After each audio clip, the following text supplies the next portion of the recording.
বিশ্বকাপে পাকিস্তানের প্রথম ম্যাচটা যুক্তরাষ্ট্রের বিপক্ষে। আগামী ৬ জুন মার্কিন যুক্তরাষ্ট্রের বিপক্ষে ম্যাচ দিয়ে নিজেদের মিশন শুরু করবে বাবর আজমদের দল। আর ভারতের বিশ্বকাপ মিশন শুরু হবে তার একদিন আগে। রোহিত শর্মাদের প্রতিপক্ষ আয়ারল্যান্ড।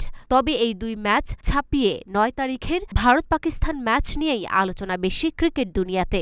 আলোচনা না হওয়ার কারণ নেই। ক্রিকেট বিশ্বের সবচেয়ে বড় প্রতিদ্বন্দ্বিতা এই দুই দেশের মধ্যেই। যদিও আইসিসি বা এসিসির নির্ধারিত সূচির বাইরে এই দুই দেশের মুখোমুখি হওয়ার সুযোগ এখন শূন্যের কোঠায়। বিশ্বকাপে বাবর আজমের সামনেও যুক্তরাষ্ট্র ম্যাচ ছাপিয়ে আলোচনার বিষয় হয়ে উঠল ভারতের বিপক্ষে ম্যাচটা। চিরপ্রতিদ্বন্দ্বীদের বিপক্ষে এই ম্যাচের আগে বাবরের কৌশল একটাই, তিনি চান মাথা ঠান্ডা রাখতে।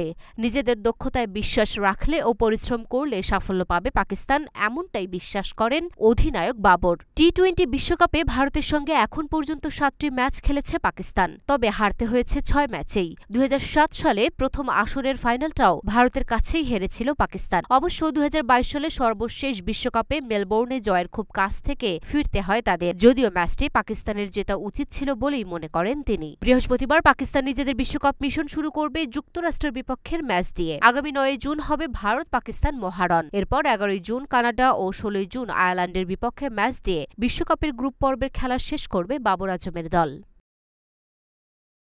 Luna Afroz, Dhaka post.